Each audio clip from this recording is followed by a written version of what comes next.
Thank you and welcome for attending welcome to the Florence School District 5 Board of Trustees September meeting. If you would stand with me for the pledge of allegiance. I pledge allegiance to the flag of the United States of America and to the republic for which it stands, one nation, under God, indivisible, with liberty and justice for all.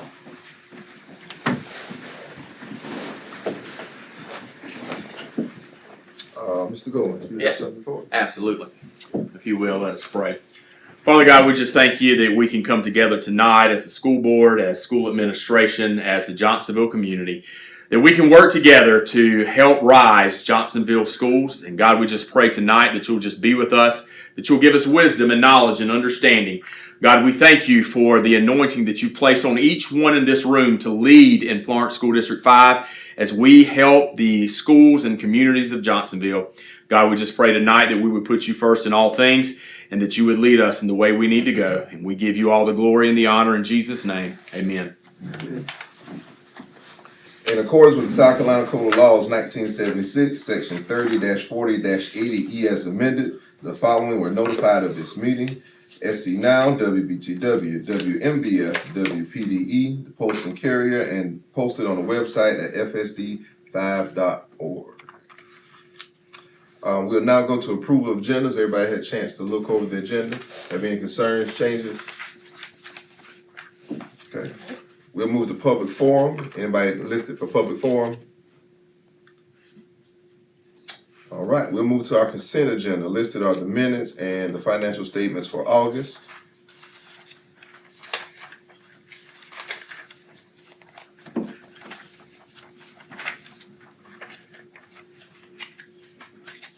Any questions or concerns? Might want to talk about anything? It's the start of the year, so it's kind of brand new.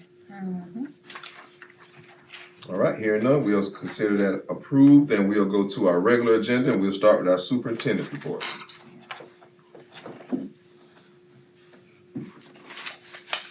Good evening, everyone. Tonight we have test scores that have been released right after our last board meeting in August.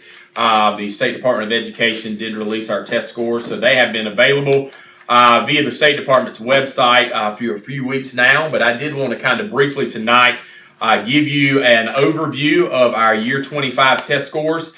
Give you some trends to look at over the past 10 years in comparison to where we've been over those 10 years. And then also talk about some of the cohort progress from year to year from last year or the year prior to last year. So I've given you a paper copy of all the different data that we'll look at tonight because it may be hard to see on the screen.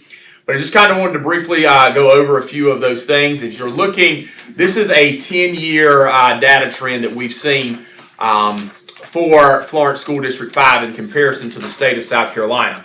As you look throughout these charts, the Florence School District 5 scores are in blue, and the state of South Carolina average are in red. And so as you notice, we kind of typically in third grade for a while have been, since the last 10 years, been a little bit below the state average.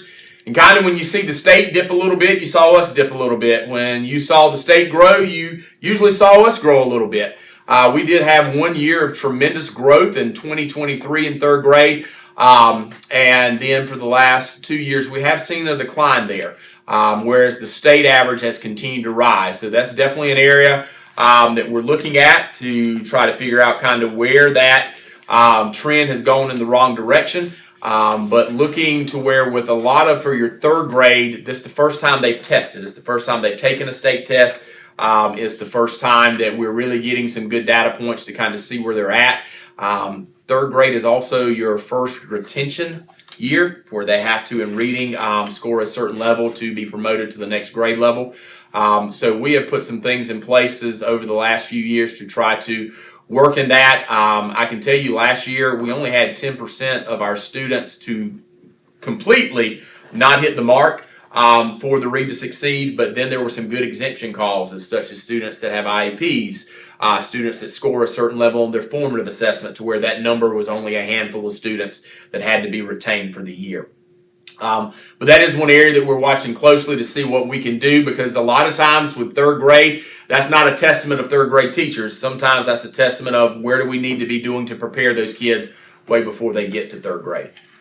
For fourth grade, as you see those trends, again, kind of the trend that the state has made, kind of fourth grade is making those same trends. It's almost like mirror images, so to speak. But the one thing that you will notice is as the state started rising over the last 3 years, our fourth grade has started rising over the last 3 years, and this year we are above the state average in fourth grade for reading. So very proud of that. Had a big growth this year. The state's goal for every tested subject area is 75%, and we're on the way there. So we hope that we can continue to grow there. Fifth grade, very similar again. We've seen the gap over the last few years. That gap has been closing. And as you notice, this year, again, that gap closed even further, and we are 1 percentage point away from the state average in fifth grade ELA. Sixth grade ELA has kind of been up and down a little bit. We saw a big gap in the late, I guess you would say, 2018, 2019. Then COVID hit, and we took a big drop. But you can see that over the past few years, we are closing that gap back again from where we dropped at COVID. And then this year, we were above the state average, and we had a little drop there. But what I do want to make sure that you realize is even though that grade level drop, those actual students grew. So those students the year before were only at 41%. So we did see some growth with those students. But we want to make sure that we get all those grades. So we've got some work to do with that cohort. What that lets us know is that cohort's a little bit lower than the typical cohorts that we have. Although they're showing growth, we need to see what else we can do to strengthen that cohort altogether. Seventh grade ELA have kind of over the past 10 years been above, been below. But as you notice, about 3 years ago, we did take that rise, and we have been either at the state average for the last 3 years or above the state average. And for the last 3 years, we have been continuously growing. As the state has grown, we have also grew, and we've grown higher than the state. That's the one thing that's tough because a lot of times we show growth, which is great, but we've got to make sure we outgrow the state of what everybody else is doing, because as that state average grows up, we've got to make sure that we're growing even higher rate so that we stay above that state average. That cohort also increased. Those students last year were 55% met or above. This year, or the year prior, this past year they were at 64%. So saw great growth in that cohort also. Eighth grade ELA, kind of the same thing. We've been up and down, above and below the state average. And we kind of, for the last 3 years, have kind of been around that 54, 53 mark. We see that the state grew a little bit more than we grew this past year, and that cohort maintained.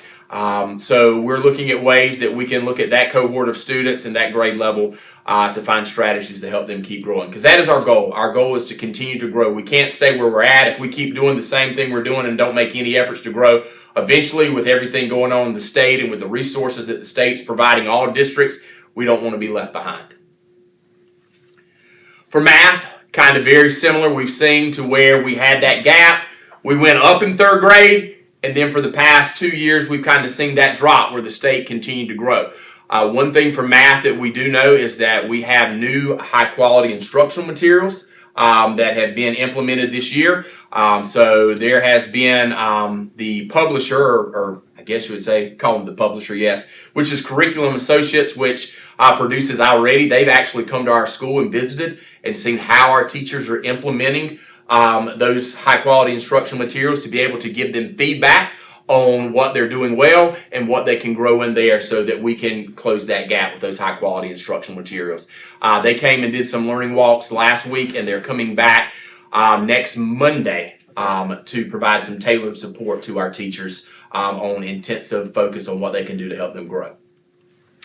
Fourth grade, kind of that same thing, saw that gap, went up, and then kind of dropped a little bit, but over the past 3 years, we've been doing a slow and steady increase, but we want to see what we can do with these new high-quality instructional materials and professional development to try to close that gap a little bit in math. That cohort from when they were in third grade scored 42%. That cohort did grow, so we are at least seeing growth in that cohort. But we really want to focus on those cohorts to try to get them as close as we can to those state averages. Fifth grade, again, beginning of 10 years ago, had kind of a bigger gap. We began to show that growth. We began to close that gap. We closed it in 2024 and had a little bit of drop. There, we've made some changes this year in fifth grade, so we're hoping that those changes, along with the high-quality instructional materials, can get us back to that state average or above. Sixth grade, kind of prior to COVID, kind of had some up and down. We were below that state average for much of the time, and then COVID hit, and we took a big hit in sixth grade with COVID. But as you can see, over the past 3 years, we did implement a new curriculum, Maneuvering the Middle, at the middle school about 3 years ago, and we've seen since then in 6 through 8, we've seen that steady increase, and you'll see in the other grade levels that steady increase. Now, that curriculum we were using, the standards don't align anymore, so we are now to iReady also 6 through 8. And so the middle school, same thing as the ELA. We had a iReady consultant come in last week to observe our teachers and to also provide our teachers feedback. They will also be coming this week to provide even more tailored support for our teachers to help them and to assist them. Seventh grade, again, we saw a decline before COVID, and then we saw a drop after COVID. But as you can see, over the past 3 years, we've made some tremendous gains in seventh grade. We are above the state average. If you notice across the state, seventh grade math is one of the lower performing grade levels in math across the state, not just here for us. But as you see, those student cohorts also grew from when they were in sixth grade to seventh grade. They grew another 4% this year. So we've seen that growth, and we want to continue to see that growth above the state average. Eighth grade, back in the beginning of 10 years ago, we were a good bit above the state average, and then we have shown a drop. But again, over the last 3 years, you can see that we've made that steady climb back above the state average for eighth grade. Eighth grade, like seventh grade, is one of your kind of statewide lower performing cohorts. We did drop a little bit in our student cohort in eighth grade, 2%, not a lot, but we still want to make sure that we're growing as the state's growing. So over the past 3 years overall in SE Ready, we have seen that growth. We've seen that trend going back above the state average, and that's how we want to keep that trend going. So again, the state's growing though with the high quality instructional materials. What it is doing is the high quality instructional materials in ELA and math is providing all districts, even smaller districts, with high quality instructional materials. So that state average is on the growth, because now districts that used to not have resources are now having those resources, so we see the average of the state growing. So we want to make sure that we continue in that upward path because we don't want to get left behind. Taking a look at the high school, in Algebra 1, again, at the beginning of that 10-year trend, our state scores were higher, and then we saw a decline. Some of that came with some new standards and stuff right before COVID, and we saw that drop after COVID. But again, even there in the past 3 years, we are seeing that our Algebra 1 scores are back again on the rise. And again, we were above the state average. For biology, again, that beginning trend, above the state average, standards changed, and we saw not just for us, but across the state. We kind of mirrored what the state did. We saw that drop, and we continued to drop a little bit more significantly than the state. But we were back on the rise. Now, last year, we did have a 5% decrease. But one thing to remember about biology last year, if you could have the perfect storm in biology, we had it. Unfortunately, teacher leave right at the very beginning of the year to pursue a job outside of education, and then also another teacher that had to be out for much of a semester due to maternity leave. So really for that, our scores took a little dip there. But we're working on that and looking to bring those back up and try to get those about state average. ELA, kind of similar trends. We're above the state average. Some things changed, just as with the state did. Saw a drop. We dropped below the state average. And then for the past 3 years, we are on that progression again back up to the state average, to where this year we are 2% above the state average. Again, glad to be back above the state average. Just got to make sure we're continuing to grow so that we can hopefully widen that gap from the state average.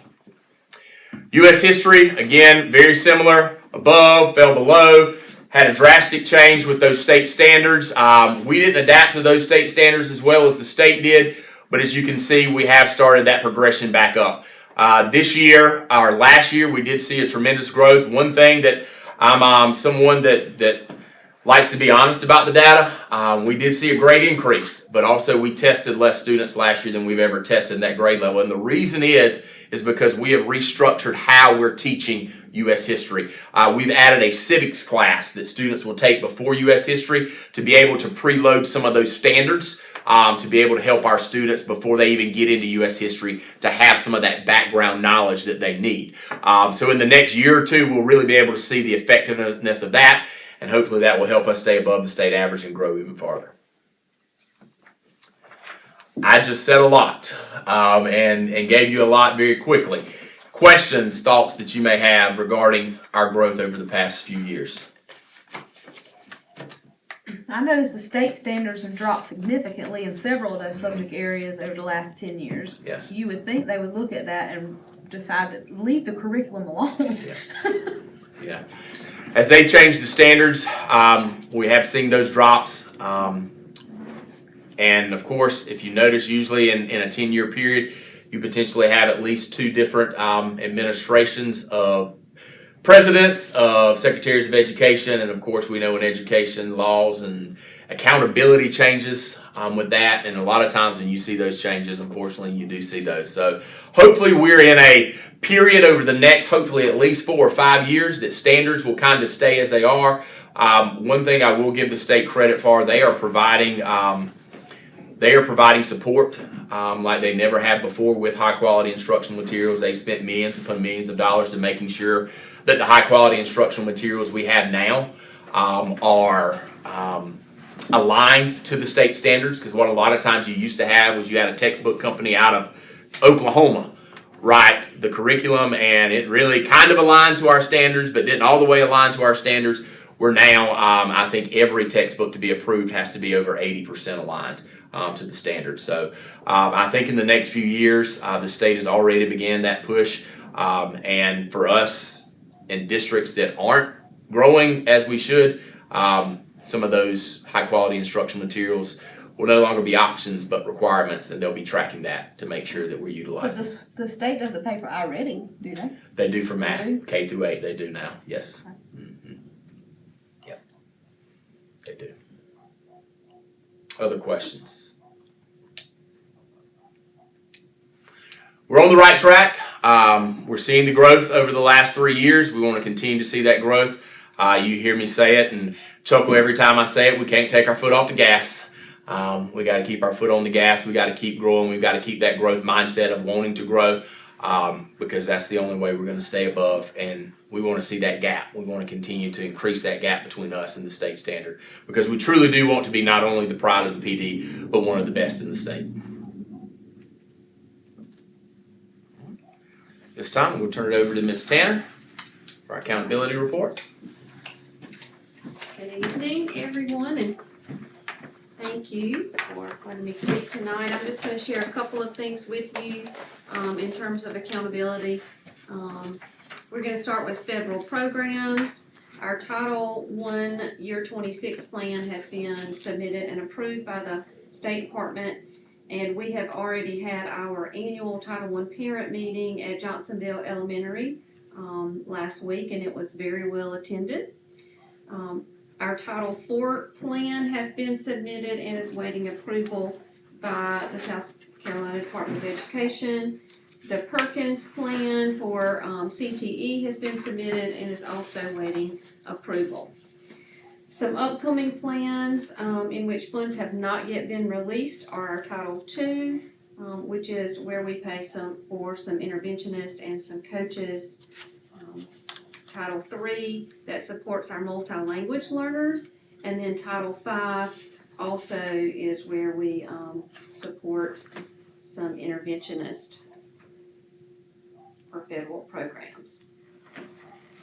In terms of assessment, what's going on right now, we have finished all of our iReady diagnostic assessments in grades K through 8, and teachers are utilizing that data. This is how they know how to target and group students for those interventions. So their enrichment blocks are scheduled around grouping those students based on that already data. So we are well underway with that K through 8 after our already diagnostics. Our KRA, which is kindergarten assessment, and my IGDs, we are finalizing those now because all of that has to be in by the 45th day, and almost all of ours is pretty well completed. We just have a few students here and there who are finishing up with that. The 13th through the 17th, our second graders will be taking COGAT. That is the COGAT and the Iowa. Those are assessments to determine gifted and talented, and that's required by the state. So we're getting ready. Teachers have done their training. We'll do some security work with that, and then we will take that in October. On October the 27th, our 8th graders will be taking PSAT at the middle school. October 16th, we are also required to have a 3rd grade Read to Succeed parent night and explain that Read to Succeed law.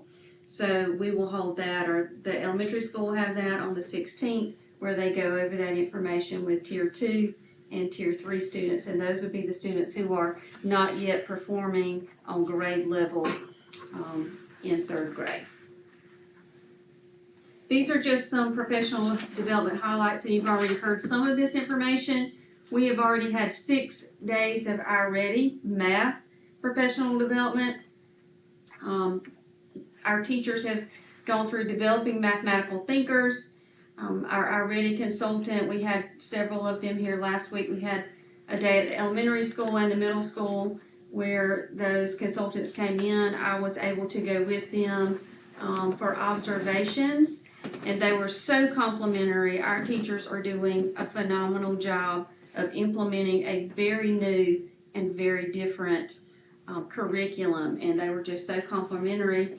And again, this week and next week, they are coming back to provide some tailored support based on those observations and working with teachers in small groups and even individually to help them as they continue with this implementation. Our induction teachers, which are our brand new teachers, they had their first induction class meeting back in August. 3 of the 4 of those new teachers, they are signed up with Carolina Teacher Induction Program. They also had their first session in the fall last week, and we actually meet again on Thursday. So we meet once a month and do things to help them begin their career and to be successful with their students. At the high school level, Mr. Fleming and Ms. Wilson and I went for a training in Palmetto Pathways, which is a new platform that we are very hopeful will help them to more efficiently and quickly do all of the tracking that's required for their high school students, and it is a lot. So we are very excited about that and hope Mr. Fleming is very thorough. He is just making sure that their metrics align with his and that it's working perfectly before he trusts it. And he is a very wise man, and he is doing a fantastic job with that. There have been some great things going on in the district. Did I skip one? I think it did go great. Yep. Okay, there we go.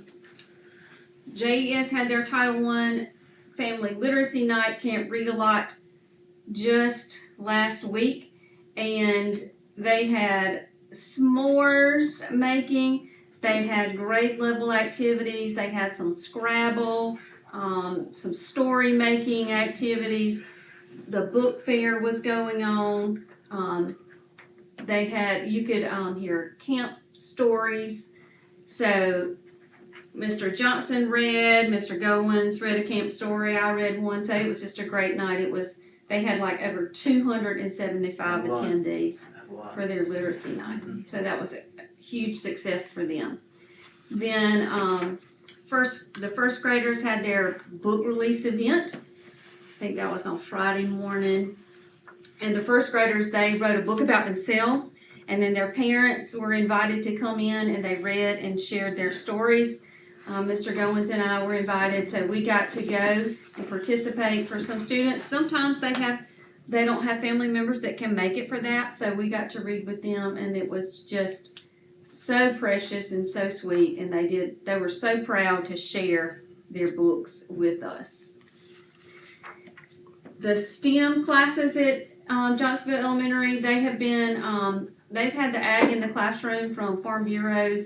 That truck has been out, I think, twice already now we've seen it there. So they got to make applesauce.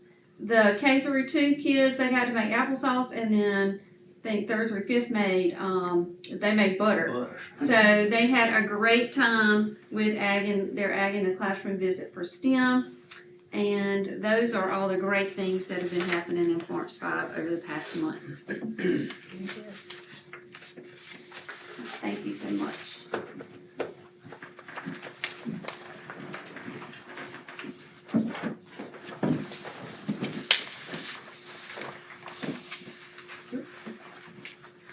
Okay, we had told at the last board meeting that we'd be coming to you with our amended budget. As you are aware, we had to make some changes. The budget is adopted in June of last year, and at that time, not everybody was in place, we had anticipated some needs, but some additional needs came to light once school got started. We're asking you to approve tonight going from 13.57 million to 13.716. The revenue differences that we've come up with, looking back at our taxes that we collected, and we do a year-to-year analysis, I'm very conservative in the percentage that I use. I'm very confident in increasing that amount by 73,000 without causing us any problem with the tax collections that we've had so far. The interest, we now have 3 different pots that we draw interest from. One is our regular Anderson Brothers account. One is something called a shadow account, and that has helped us to increase our interest projections because there's a $250,000 FDIC regulation with our bank, but they've all gone together in that they do up the $250,000 at Anderson, and then they farm out the rest of our monies that we have in our balance to other banks, and sometimes we get a little bit higher investment on that. And we also have the funds at the local government investment pool in Columbia, and those two, the shadow account and the local government investment pool, has increased our projected interest revenue. We also have additional funds that we're anticipating due to the number of tuition payers that we have in conjunction with the educational trust fund that we have. We also got in the allocation on the state side. The only thing that really changed was we did get additional funds for bus drivers, which gave us the increase of $128,000 in this budget that we're asking you to amend. A couple of things that I want you to see where the differences are, and we included this in your board packet. I don't know if you received that file, but we gave you a very in-depth look at FTEs broken down by the function codes and who and all is paid. Although some of the FTEs didn't look like they changed, but some of the budget amounts did. Just because the FTE doesn't change doesn't necessarily mean that that's the same people in that same grade level from year to year. So in kindergarten, we added a new teacher and an aide due to our numbers. So that increased $169,000. In primary, we were able to move a portion of one of the aides that we already had employed. And then there was the kindergarten to help offset that. And then we also transferred an aide to function 233, which is school administration. We added 2 aides at the elementary school, which were transfers. These were 2 that we sent from the middle school, and one from the middle school, one from the high school, to provide those different blocks that they needed in order to make their schedule work. We had to add, due to our special education numbers, at high school, we ended up moving 1 aide there, and we were able to move 1 position to some grant funding that came through and allowed us to do that. We had to add a special education aide due to the special education numbers and the severity of the disabilities that the students were needing to be seen for. The autism amount that we had budgeted went down because that is based on the percentage of the salaries, and we have some new teachers this year, so the salaries are a little bit less. So once we break it down by the number of kids they actually serve, the autism amount went down.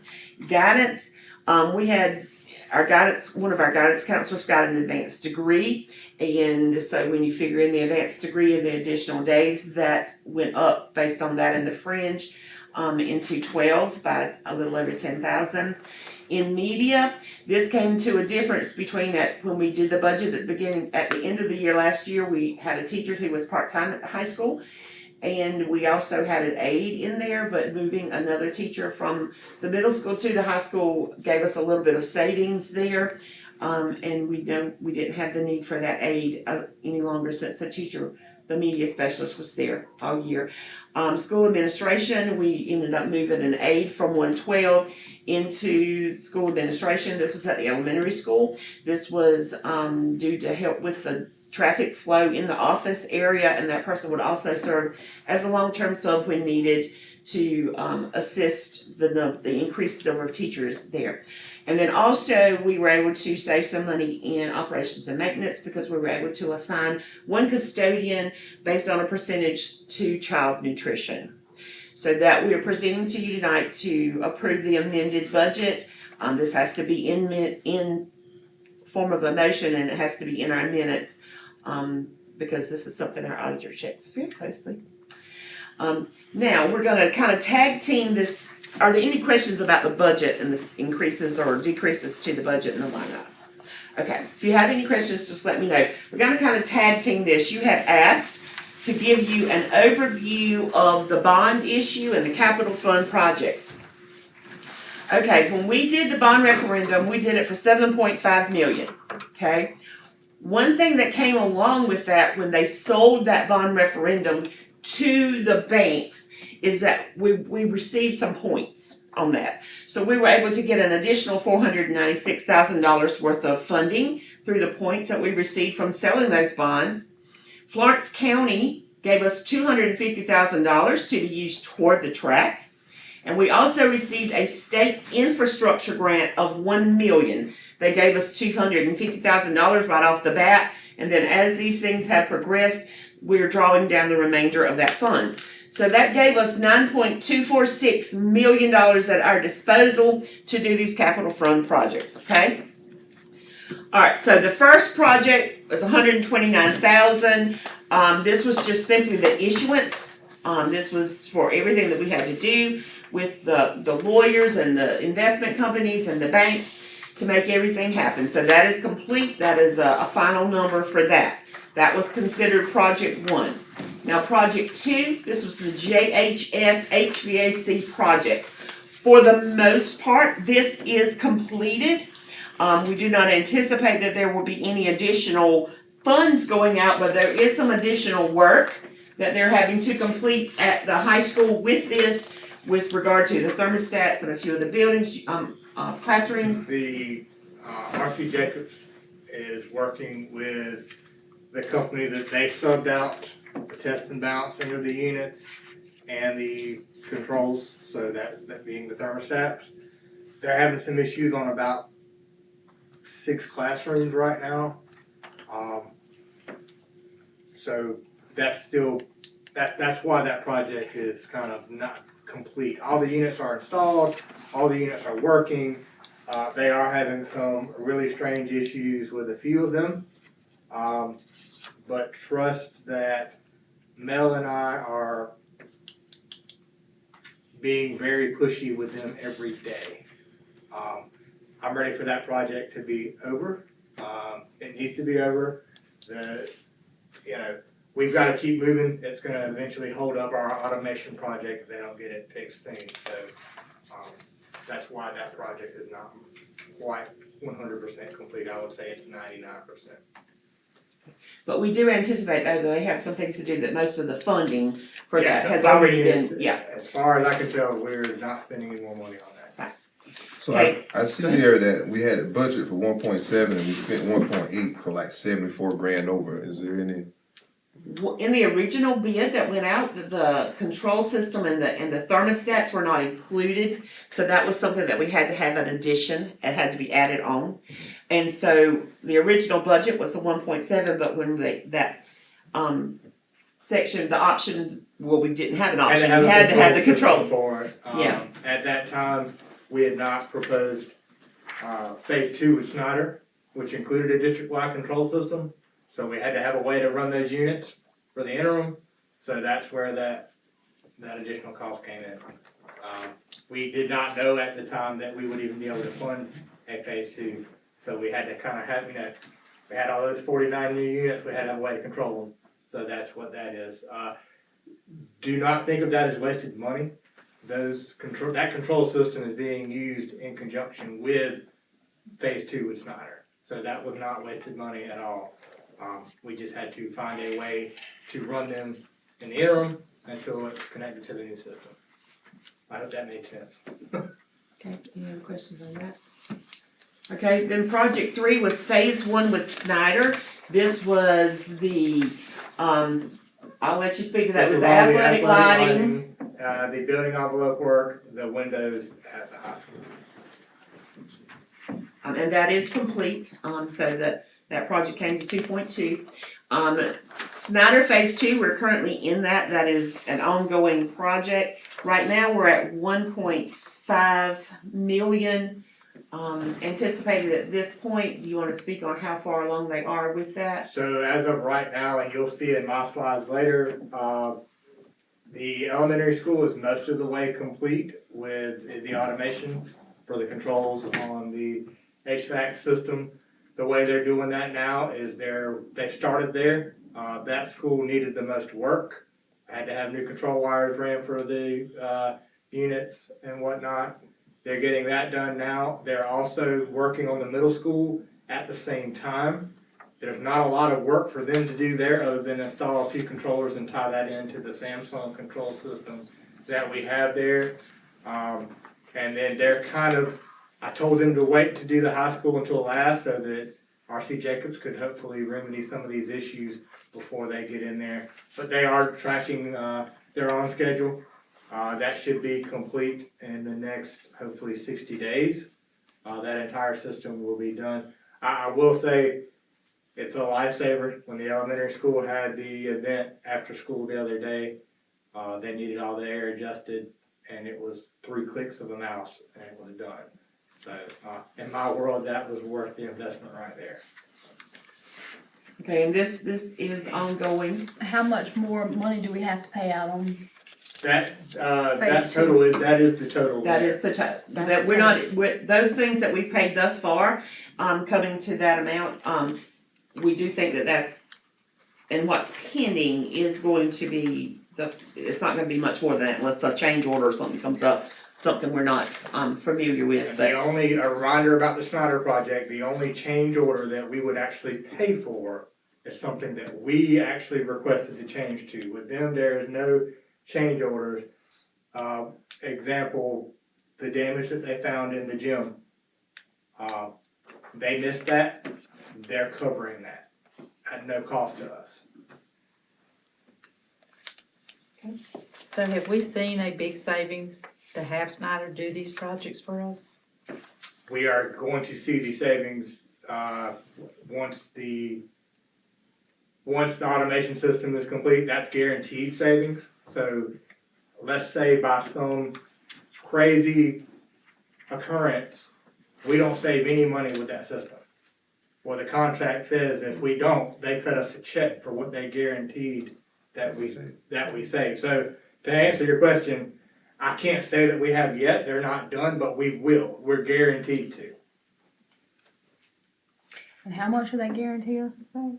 I will have to look at it, I don't wanna speak out of turn and give you an exact percentage. And it was over a period of It's time. over a period of Yeah, time. yeah, it is. And Like we 10 are already years. receiving Like 10 checks years. from Duke Energy for rebates and Yeah. things that they're submitting along, and I think we've probably got around 10,000 in rebates already from them, from things, for cost saving measures that we've It's not implemented. unusual for them to call me, matter of fact, just last week, they called and said, hey, a new rebate came available, we got an extra $1,500 from Duke for some work at the elementary school.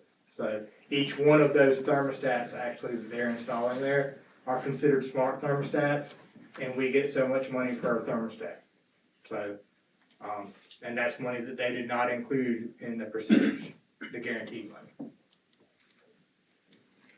Okay, project number 4 is the buildings that we had down to purchase. One was for the middle school storage for drama, art, etc. That has been installed.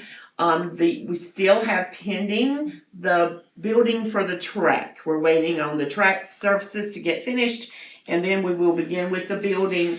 And we have estimated that that'll be around $150,000 for that building,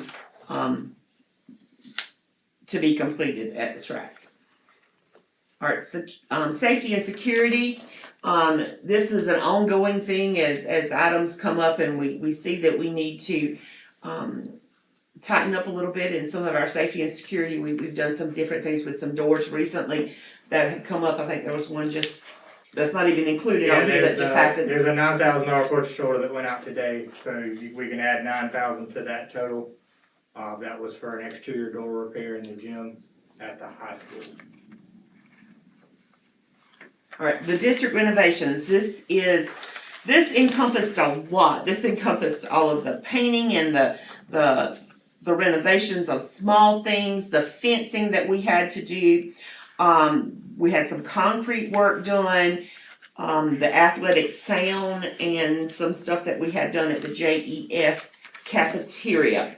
So this, I think that's pretty much everything that we have down, except for maybe some additional painting and small renovations, Mr. Kennedy. We're gonna kind of take a look as the dust is settling on all these projects. There is a lot more painting that needs to be done. The price that we have locked in from the bid with the contractors that we use for painting is much lower than we used to pay. So when we first budgeted this, I didn't think we were gonna be able to stretch the dollar as much. We are able to do that, and I anticipate a lot more of that, but I'm kind of holding off on that until we finish the big projects that we promised, i.e. the track, etc. Okay, our project number 7 was the land that we ended up purchasing, the library across the street and the vacant lot, across from the elementary gym. Those, were able to be charged to bond. Then the one that we're actually in progress right now is the track. Mr. Kennedy, what kind of projection they have on that? So you'll see pictures in my presentation, but the surface is sprayed, surface is cured. They tell me that they will be here by Thursday to start striping it. That will take 2 to 3 days. And then the actual track itself is done. As soon as they're done, we will get contractors out for fencing and the building. So, if everything goes my way, which nothing with that track has so far, but hopefully, moving forward, it will, and that should be done by the beginning of year 26, not the next school year, but by January. One of the other projects that we did was the playground equipment at the elementary school. That project has been installed. Everything with that is complete. And then getting down to the bottom grand total, we've spent $7.3 million at this point. So we have a balance of $1.88 million still available. One of the things that we had discussed is we want to save a small portion of that for unexpected problems that may come up in the near future. Let me add something to that as well. We did have some unexpected expense that came out of that total. The 24-ton HVAC unit at the middle school cafeteria failed 6 years out of warranty. So we just had that replaced. That was completely unexpected. And there's also a unit on top of the elementary cafeteria that's being replaced this week. That was about a $20,000 unexpected repair too. So there's probably $80,000 or so of unexpected HVAC repair that we've had to do. And to complete the projects that we have out there, we know the track bill is out there, we still have the Snyder Phase 2 and some renovation. We're anticipating 300,000 if we set that aside of that, and we'll be left with 1.5 million as we stand right now. Okay, any additional questions on where we stand with the bond? The project 6, the district renovation, what is Vision 21 for JES cafeteria? Vision, They That's- supplied yeah. the tape. the tables, that's where we purchased the Gotcha. new furniture from. I thought that came out of the Medicaid funds. No, Medicaid funds has not been touched. Well, the TMD funds have not been touched. Now, Medicaid really wouldn't have anything to do, that has to The be. lunch. Yeah. Out of the, Food service. the Food middle school did Yeah. and the high school did. But now, they didn't have the funds to go ahead and do the elementary school at this point. So the We reno- need some freezer work at the elementary school, so me and Mr. Miller discussed trying to hold his money for that. And we covered the tables and the cafeteria renovation out of the bond.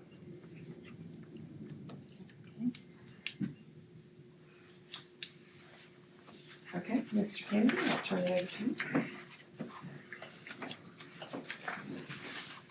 All right, so we've kind of already discussed a lot of this, but building automation update, as I said, most classrooms at JES are already connected to the new system.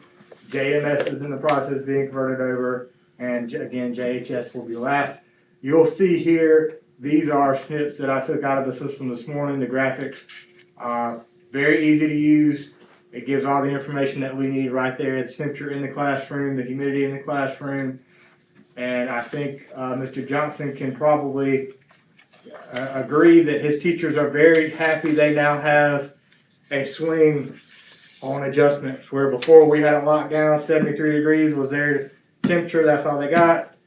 Now they have a 2-degree swing either way, and that is, again, with that guaranteed savings, which I think is pretty impressive. It feels better in that elementary school right now than it ever has. Teachers are happy. It's almost cold in some of the classrooms. You can tell that some of the teachers like it a lot cooler than others. I've actually had several teachers call me and go, "Hey, it's too cold. Can I bump this up?" And I'm like, "Yeah, you got control." So that's been taken very well by the staff there. So they still get to control their own rooms? Yes. Within 2 degrees. Within 2 degrees of our Within set 2 point. degrees. That set point is the ones determined by Snyder. So that's Okay. 73. Our old set point was 73. The number that they gave us now is 70 degrees. No, 72 degrees. They can go 2 degrees, 4 or 70. 74 or 70. So they got 4 degrees. They got 4 degrees, yeah, 2 degrees up or down from our, yes. JS gym repair update. I mentioned to you guys before that there was some damage. I don't think I showed you pictures, however. This was, again, pre-existing damage. Several years ago, we had really bad roof leak in there. I think y'all probably remember us having the roof replaced. Before the roof was repaired, though, the water ran down that wall, right under that door, and it rotted out those beams. Snyder missed it when they crawled under that building. But I will give them all the credit. When they found it, they called me and said, "Hey, we got a problem." I had a mild heart attack. And then they said, "Don't worry, we're covering it." So they've selected the engineering firm. The plans have been submitted to OSF. So I'm waiting on OSF to come back and say, go forth and conquer. What was the savings on it? Or how much would that have cost us? They have not shared that with me. But the picture on the right there, those main beams, the big beams there, the way that building was constructed, the way it was explained to me, old buildings like that, that beam is supporting the entire wall. So they've got to come in and support that so that they can cut that out and come in with a metal beam in its place. I imagine that would be very expensive.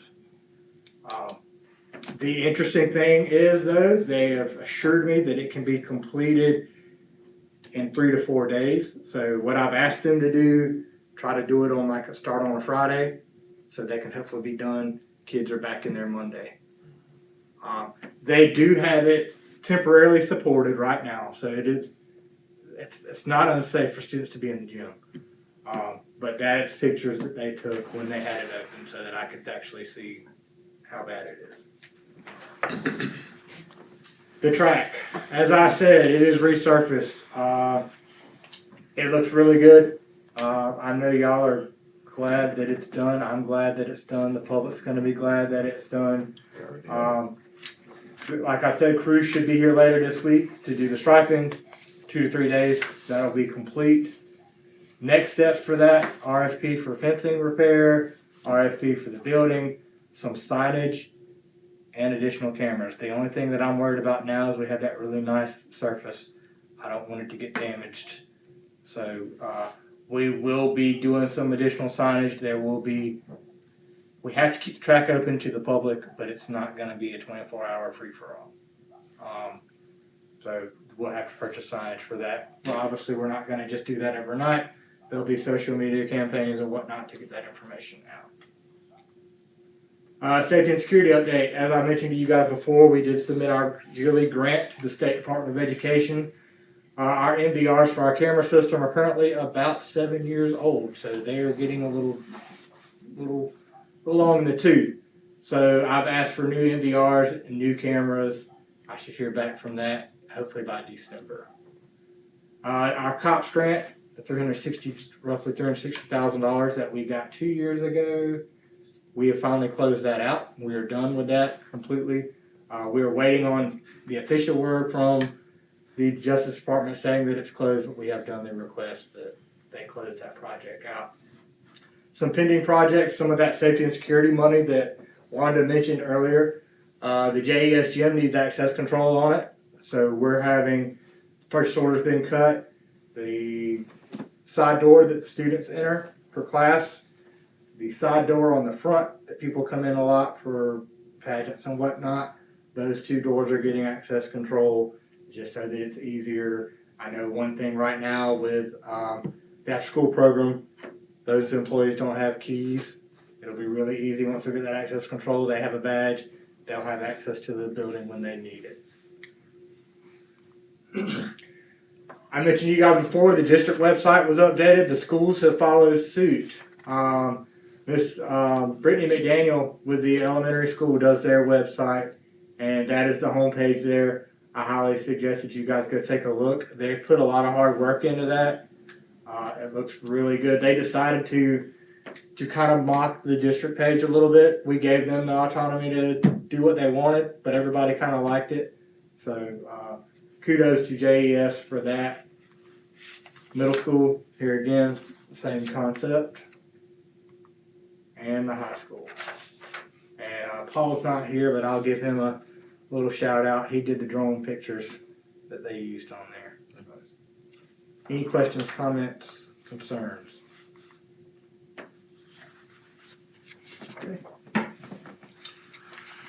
A few upcoming events, just to make you aware of. Again, board elections will be November 4th for 3 seats, all seats running unopposed. Fall sports, have a lot of games coming up over the next few weeks. Some highlights I do want to highlight is senior night this Wednesday for tennis. And then in October, volleyball senior night will be on October 14th.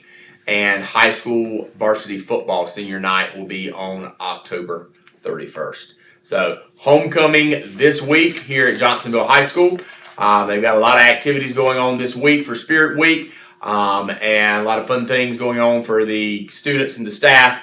And then, of course, our homecoming parade on Friday, along with our homecoming game at 7:30 on Friday night against Hannah Pamplico. And that game also will be televised this Friday night. So, fun week ahead here at Johnsonville High School.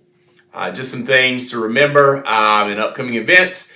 SIC meeting on the 23rd at the high school. On the 25th, Johnsonville Middle School Junior Beta Club induction, along with SIC meeting that night.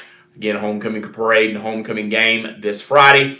One thing I noticed, we've had two, Mr. Fleming, maybe you can clarify, will the game start at 7 or 7:30? 7 o'clock. 7 o'clock, so that is a TV. change TV. due to the TV, or the actual game, or just TV coverage starts at The 7? game starts at The 7. game, alright, so that is a change, 7 o'clock for the game. Homecoming parade is at 4 o'clock. Yep, alright, and somewhere between 4 and 4:15, it'll get rolling. Sometimes, it takes a few minutes to get it rolling. October 3rd is a teacher workday. And that brings us to the end of quarter one. October 2nd is the last day of the quarter for quarter one. So it's hard to believe that 9 weeks is almost gone.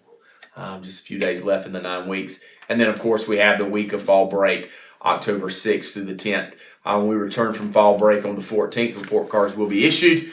And then we will have JMS Spirit Week from October 20th through the 22nd.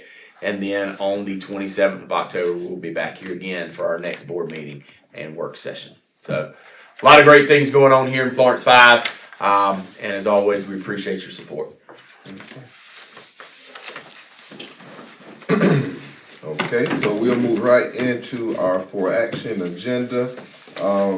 First item on the agenda is the first reading and revision of section A from board policy, which we worked on in our work session.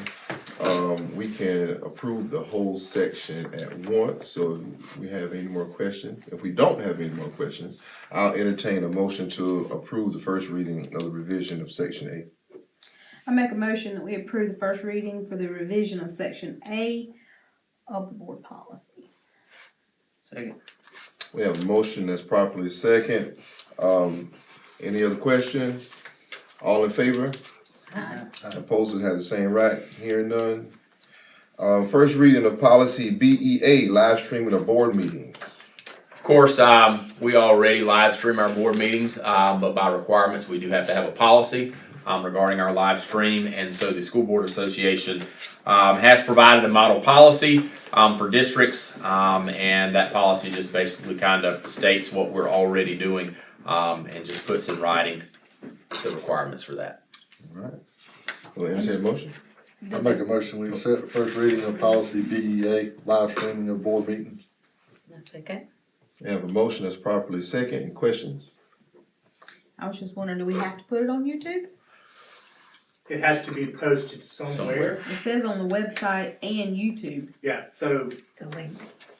the link from our website points to YouTube.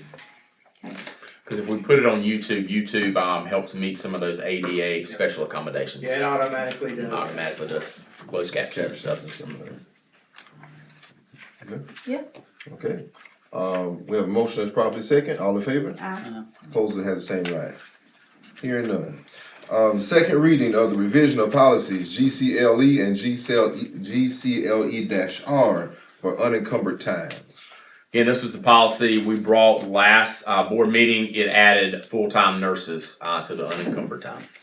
Gotcha. We entertain. I make a motion, we approve second reading and revision of policy GCLE and GCLER unencumbered time. Second. We have a motion properly second to approve this second reading. Any questions? All in favor? Opposers have the same right. Hearing none. We will move to the approval of the amended 25-26 general budget that was brought before us just a few minutes ago. I make a motion, we accept the approval of the amended 25-26 general fund budget. A second. We have a motion that's properly second to approve this amended budget. Any question? Hearing none. All in favor? Opposers have the same right. Hearing none. Next is the SCSBA Delegate Assembly.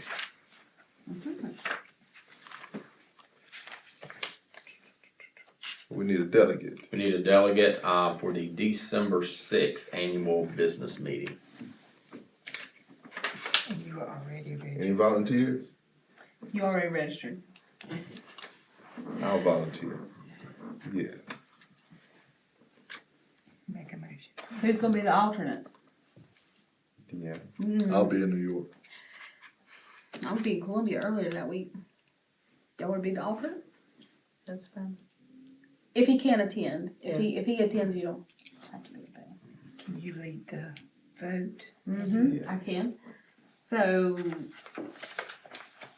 can I get a motion to approve Irvin as the delegate for the SCSBA Delegate Assembly and, Mary Powell as the alternate?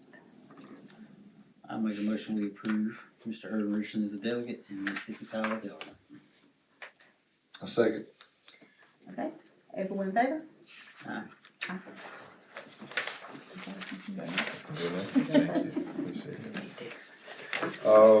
Next we have overnight field trips. Right.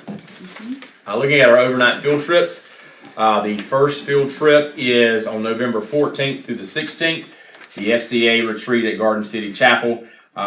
Students in FCA interact with other schools there through games and fellowship, devotions, groups in chapel. It is a field trip that is attended annually for the past few years. Also, a next trip is in January 21st through the 23rd is the annual Junior Beta Club state convention. And that is again another annual trip that Johnsonville Middle School Junior Beta Club traditionally attends. I make a motion, we approve the overnight field trip request. A second. Any questions? All in favor? Opposers have the same right. Hearing none, I'll entertain a motion to move in executive session. I make a motion we go into executive session. I second. Second, all in favor? Thank you.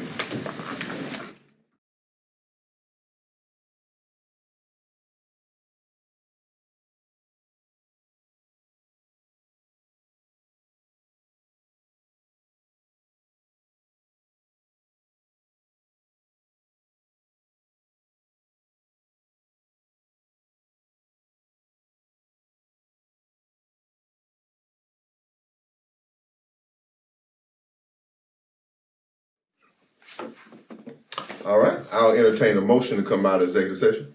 I'll make a motion we come out of executive session. A second.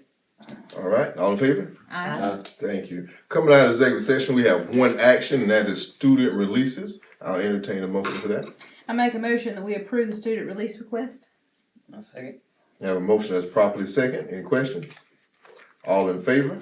Aye. Opposed have the same right? Hearing none, I'll entertain a motion for adjournment. Make a motion to adjourn. Second. All in favor? Aye. Thank you.